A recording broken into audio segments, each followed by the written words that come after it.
Welcome back to the channel. I'm driving 200 miles to visit one of my very favourite shooting clubs.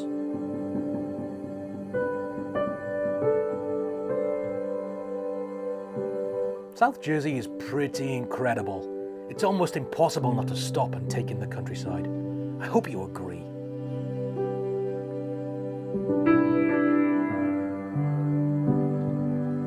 This time on the channel, I'm on my way to Cedar Creek Sporting Clays. It's one of the best kept secrets in the Northeast.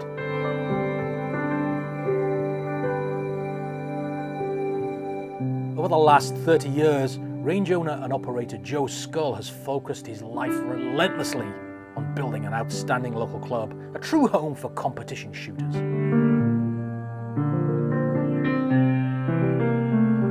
In January 2024, Joe Scull sold the club and handed the keys to first-time range owner Joe Pancoast.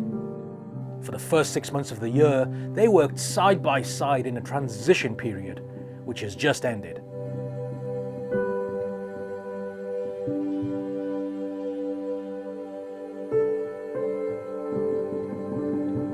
In this video, we're sitting down with owners old and new. We're asking how things have gone over the last 6 months and what the future has in store.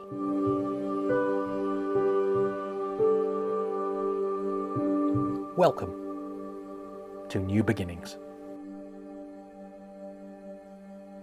Joe, could you give us a little bit of a background about the range, how long you've been here, and what it was like when you opened and how things have evolved? Well, when I first started, we didn't have automatic traps. We had handsets. When I bought the place, it was 50 bird handset course. In early 90s, right? Early 90s, 94, somewhere in there. And everything was handset. You had trappers that went around with the shooters, took them out, threw the targets, came back. They got tips from their guys they took out. We paid them a little bit for doing that. And as time went on and things stepped up and clubs started buying machines, automatics, and it took a while, and I just kept buying and adding on, and then eventually we got enough machines where we didn't need trappers anymore. And I made the course 50 bird automatic course. I opened another course on the other side for 50 birds back then. That was all you really needed. It was not as big and as busy. So then I would do an event. I'd do 50 birds on each course. So you'd get your 100 birds that way with trappers. The trappers would sit there, shooters would go around, and that's the way we ran the shoots back then. And then eventually the higher demand came in. Clubs started having bigger events. We used to do 50 birds in the morning, you'd eat lunch, everybody go shoot 50 birds in the afternoon. And people stuck around all day. They stuck around for shoot-offs. Everybody wanted to be there. Nowadays, everybody's life's so busy and they got so many places to be.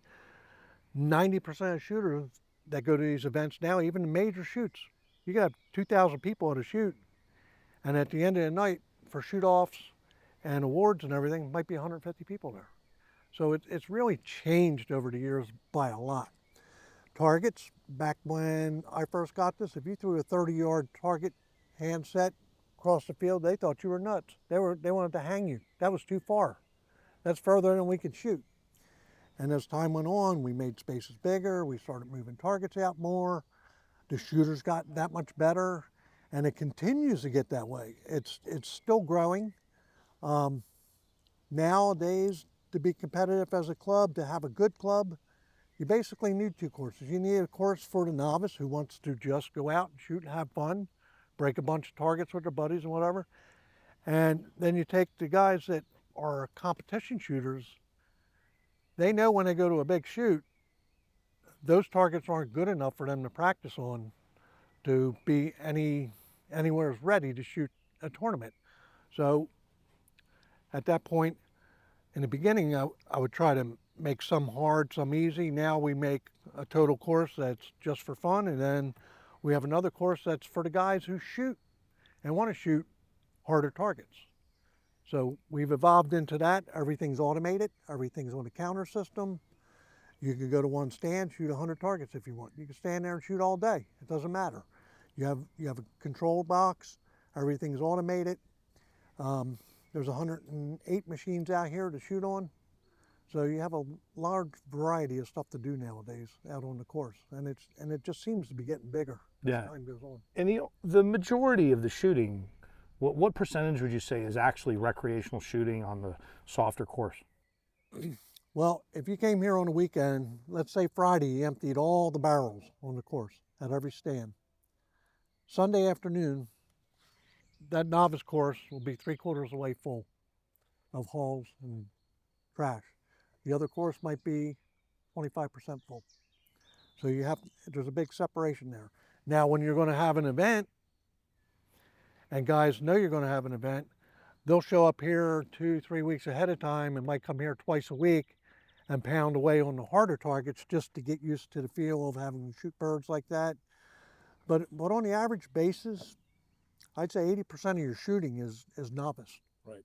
You know, so you got to remember, which I've been teaching Joe, that course over there has to be super friendly.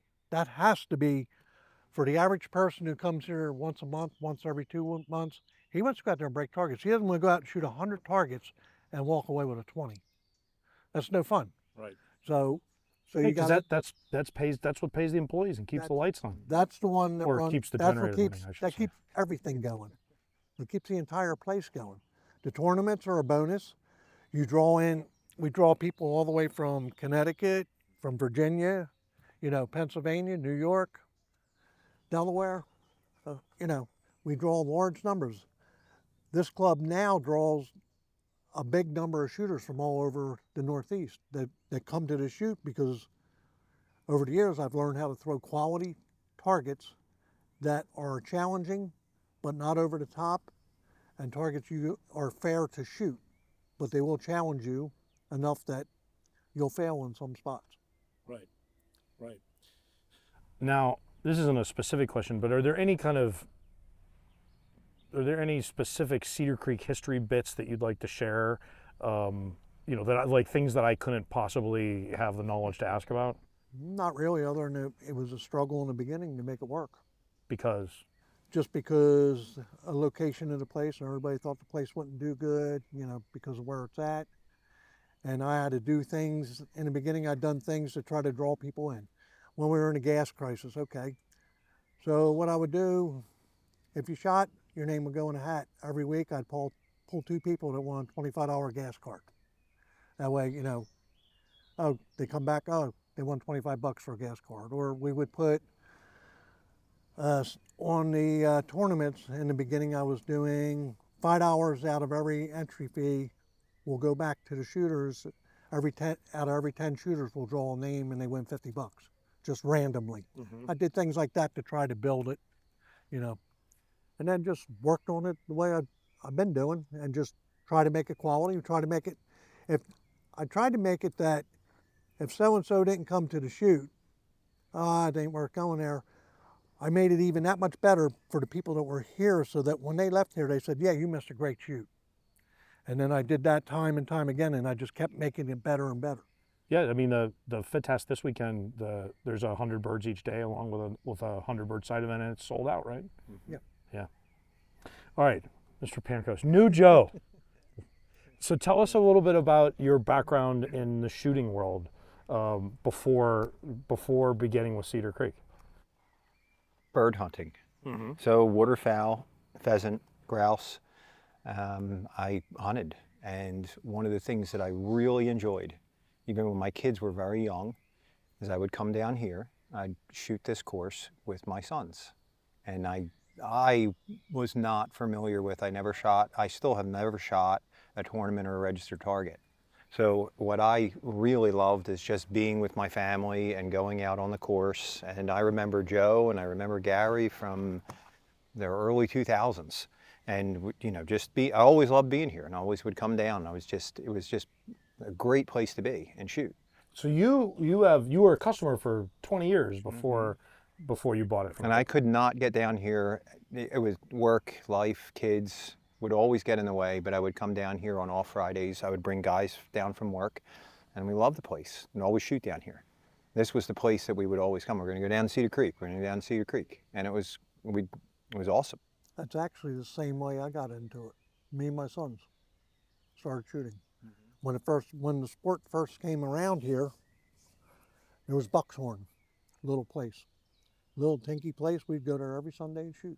Then Quentin opened up a little bit doing some, and M&M had that, and then Cedar Creek was here, and every weekend we came here and shot. And after a while, I fell in love with it, and I wanted the place, and I had an opportunity to get it, and I went for it and did it, and I just love it so much, and I busted my ass to make it what it is. And when he came to me to buy the place, and we went through the stuff, I'm like, this guy is just like me. His drive to be here and do it, he has the same exact drive I do to make this place great. So he could take what I did and add to it and just make it that much better. But my thoughts and my feelings of this place are exactly the way you just described it. And look what I did from not coming from the shooting industry. And look where I'm at now with what I do. You're fairly well respected in the shooting community. Well, a lot of people hate the Brits don't like it. Just Brits don't like me. just the people that got a 0 on stand number 2 at the World English. So why now? Did you have a previous career? Like why embark on this at this time in your life? Because to be fair, this is a tough job running a range, any range. Yes, very, very, very demanding. Previously, I was a mechanical engineer and a program manager for L3 Communications, large defense contractor. And 22 years I worked in Camden, and I loved it. I loved the people there. The place was just excellent. And there was always a thing in my mind I wanted to own and start a business. I always wanted to own a business. I always wanted to see if I would be able to do it. And when this opportunity, my son came home and said, "Dad, I was talking to the guys at Cedar Creek, and I think they may be selling." I thought, there's no way. I'm like, well, And on a Monday morning, I was in a meeting at work, and I looked up Cedar Creek, and I found Joe Scull's email, and I typed out an email. And I thought I sent it, and I thought there's, no way. And maybe an hour later, he sent me back a reply, and I couldn't believe it. And then from there, we just started talking, and I think we both are like men of the same minds. We get along very well together, and it worked. So you guys come up with this deal with this 6-month transition period where Joe Scull is around setting targets and basically helping from getting the month started with the monthly shoot, right? And then you're here the rest of the month, and there's been a lot of improvement projects. I think it's obvious. I think it's obvious to us, and I would even go so far as to say, and I don't want you to take offense to this, there's a little bit of a woman's touch to some of the place now. The flowers that are on the building, when people say that's my better half, I mean, and Joe knows it. She's a special person, and really does a lot. But so you began. What were the things that you wanted to change? Like what have been some of the projects that you've undertaken in the last 6 months? I think the feel is what I want to keep. The general feel is just keep everything the same. When I look around, I feel like I'm a steward of what's been built. Like, this is a 100-acre park. So I go around, I look at trees, and I look at clean, organize, cut trees, open lanes, just make things safe for the shooters to come in. I'm just really, that's the way I feel. I feel like I've been handed this great opportunity. Like, a man's built something for 30 years. I have that now. So there's a great responsibility to make it, and keep it.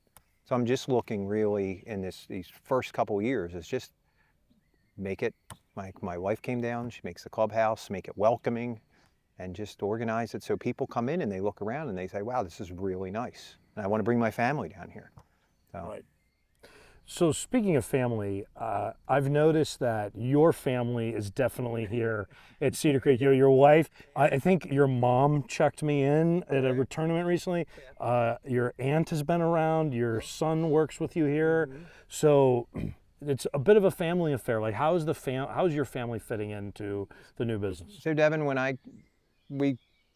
Joe and I were coming down here, and we were talking with Joe.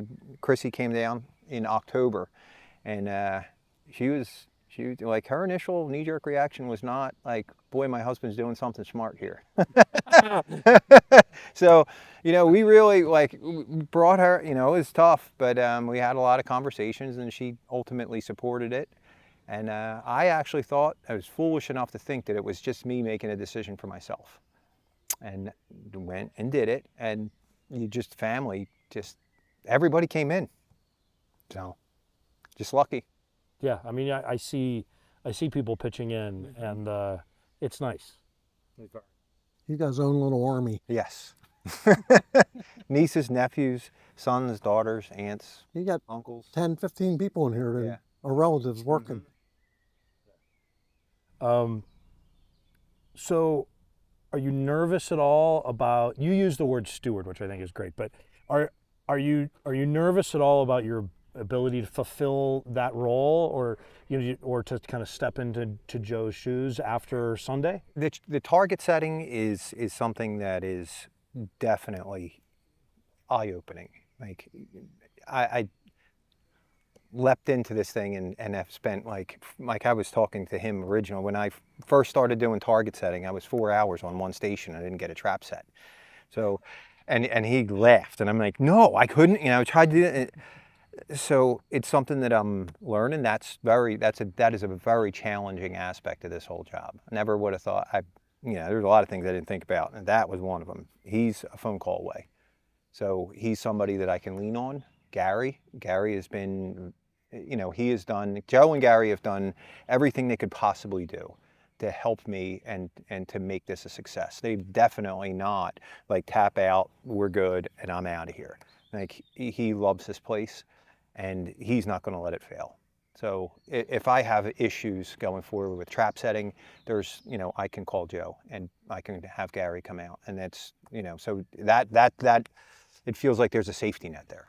Well, but what we saw this morning, this has been going on for the last 6 months every month, right? Like, it's gone from you guys together set that whole course in about a little more than 2 hours. And if we wouldn't have been stopping you to take pictures and ask questions and film things, probably would have been about an hour. So it would have been an hour if he did it. It would have been about 4 if I did it. But it takes some time to be able to stand behind a machine and really in your mind understand what it's going to look like from the stand, right? But you're getting there. No, it'll take a little bit of time. What would you say that the target setting's been the most unexpected challenge? Yes, I would say target setting. To be honest, I'm like, I'm a mechanical engineer. I'll be able to figure out roll, pit. I can do. No problem. I can do it. I can do it. Whew. It is. There is. I have more respect than Joe than most people, because I've seen, you're actively trying to do something with a machine and continually failing. To watch someone come out and go, no, like doot doot doot doot, 2 small, very little adjustments, and then the target presents itself. And he shows you, like, look, now you see how that goes? I'm like, I knew what I wanted. I couldn't do it. And he can see it, and he can show you how to do it. So that is certainly, I think the target setting is significantly harder than I would have ever thought.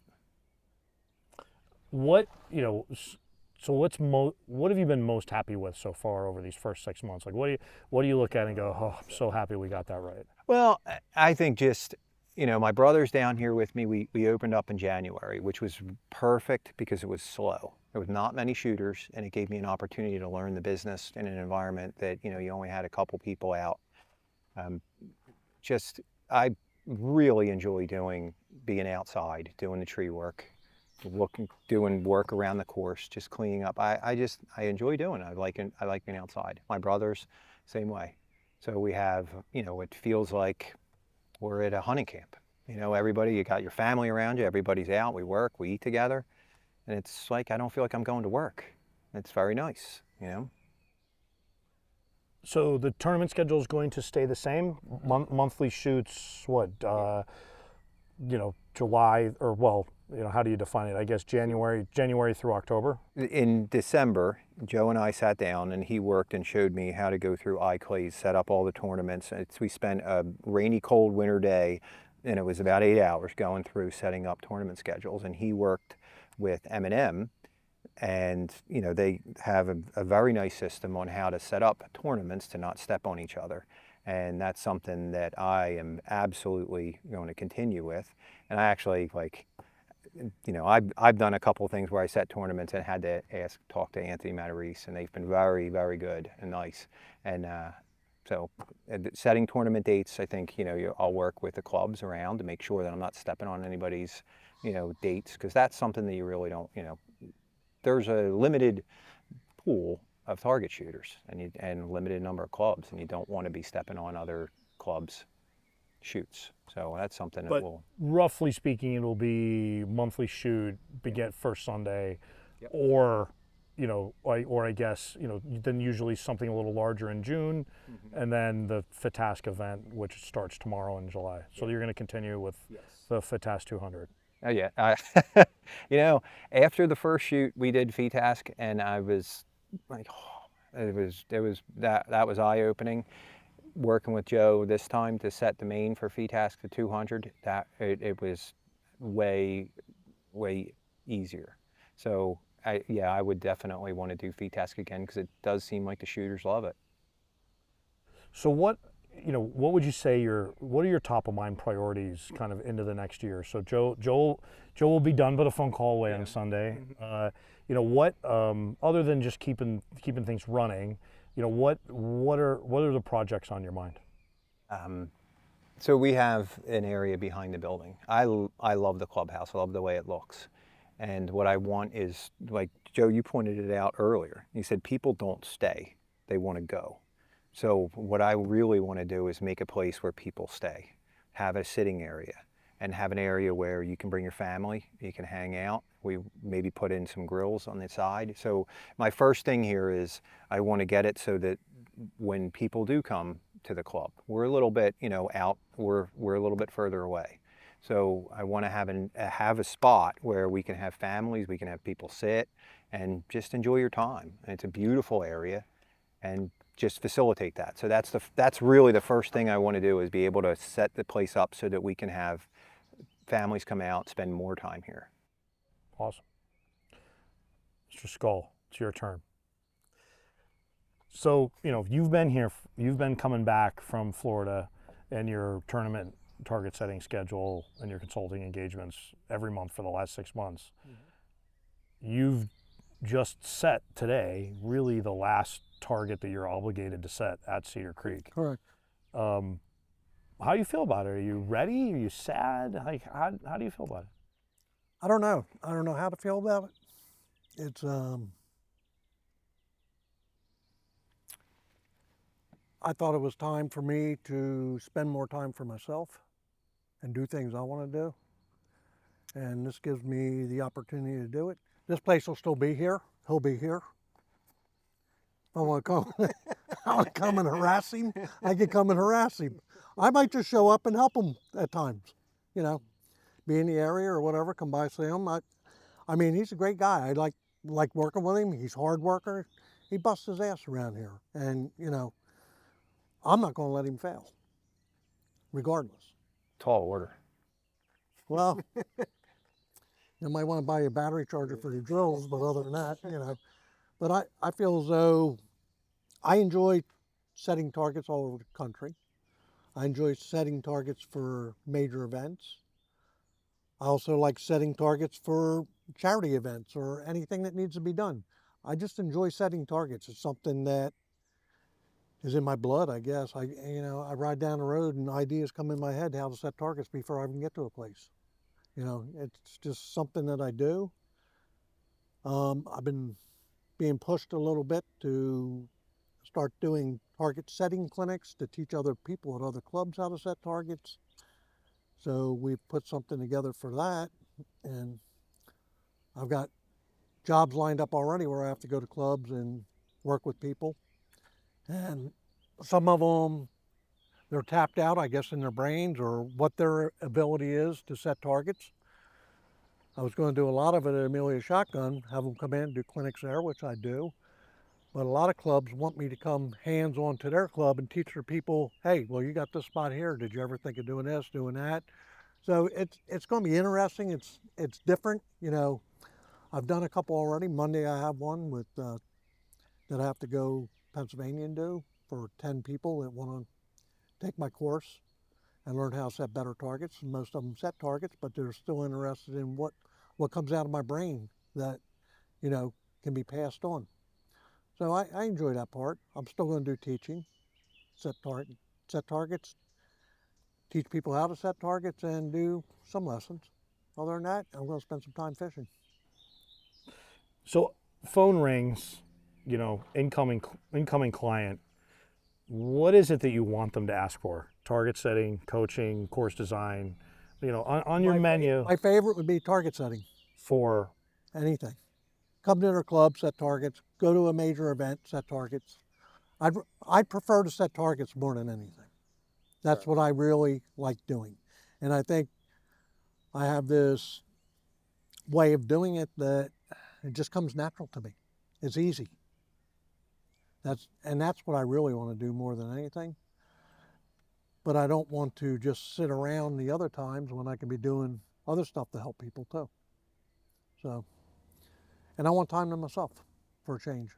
I put my 32 years in here, you know, day and night, all the time. And it's time for me to have some time for myself. And that's what I intend to do.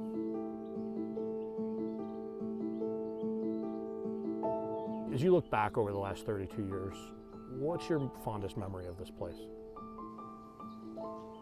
Making it successful. Making it what they said it wouldn't be. That's all. So, other than that, that's about all I can say about it.